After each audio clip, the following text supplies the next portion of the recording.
આજ તો લેટ થઈ જશે. ગુડ મોર્નિંગ, જય માતાજી. તો એ હજુ તો પોતું પત્યું નથી. જુઓ આ કેટલા વાગ્યા છે હું કહું મારા તે એક વસ્તુ બનાવી છે. એક વસ્તુ બનાવી છે જુઓ. રથયાત્રા આવી ને તે ફણકાયેલા મગ ખાવાનું મન થયું મને. ફણકાયેલા તે જુઓ શું કર્યું મેં. આટલા મગ ખાવા રાખ્યા એટલા ફણકાઈ દીધા. પડન વરસાદ ચાલુ દેખો. મમ્મી શેકમ શેક કેવું કહેવાય બોલો.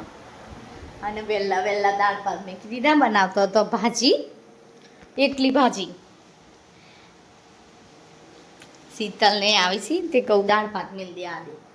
તે દાળ ભાત મેં ક્યાં મેં બનાવ્યા છે ફણકાયેલા મગ. તે ફણકો ફૂટ્યો છે ને તો તમે દેખી શકો. કાલ સવારમાં મેં ખાશું તો હજી તો બ્લોગ પતી જશે. સવારમાં ખાશું અમે મગ, ફણકાયેલા મગ. અને રસોઈ ચાલુ જ છે. હું ફટોફટ રદ કરું. હજુ ખબર નહીં કેટલા વાગ્યા તમને બતાવું. 4:03 થઈ છે દેખો. 4:03 અને અમારે રસોઈ ચાલુ થઈ જશે કારણ કે અમારે પાવરનું ઠેકોણું ના હોય એટલા માટે. ચલો મળીએ થોડી વાર.